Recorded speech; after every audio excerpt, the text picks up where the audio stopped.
தெரிவித்துக் கொள்கின்றேன். நாங்கள் கொடுப்பது வெறும் வாக்குறுதி அல்ல, பொய் வாக்குறுதிகளை கொடுத்து ஏமாற்றுபவர் நாங்கள் அல்ல என்று எங்களது தலைவர் சொன்னார். சொன்னதற்கிணங்க முதல் கையெழுத்தே மகளிர் பாதுகாப்பு. இன்று பல மாவட்டங்களில் சிங்கப்பெண் பாதுகாப்பு படை உருவாகிவிட்டது. அடுத்ததாக அதன் தொடர்ச்சியாக 765 மதுக்கடைகள் மூடப்பட்டிருக்கின்றது. அவருடைய அக்கவுண்டில் வந்து விழுந்திருக்குதா?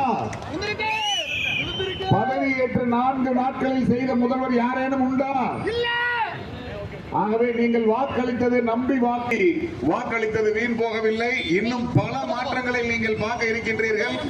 ஒரு லஞ்ச லாவண்யமற்ற ஒரு அரசாங்கத்தை நீங்கள் அனைத்து திட்டங்களும் இருக்கும் என்பதை உறுதியாக சொல்லி, இது வேறு நன்றி அறிவிப்பு பயணம் அல்ல, இது நன்றி அறிவிப்பு பயணம் அல்ல. இந்த தொகுதியில் ஏதாவது ஒரு மூலையில் தான் நான் இருக்க வேண்டும் என்பதை தலைமை என்னை கண்காணித்துக் கொண்டே இருக்கின்றது.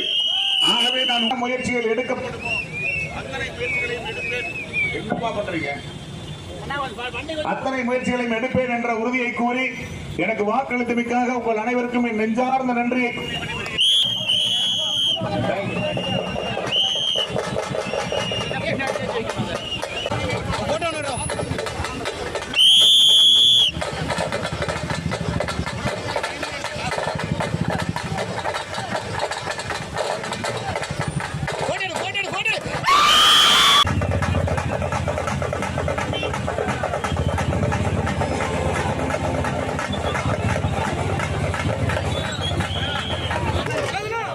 ஒரு பெரியவருடைய கோரிக்கை இங்க என்ன தெரியுமா?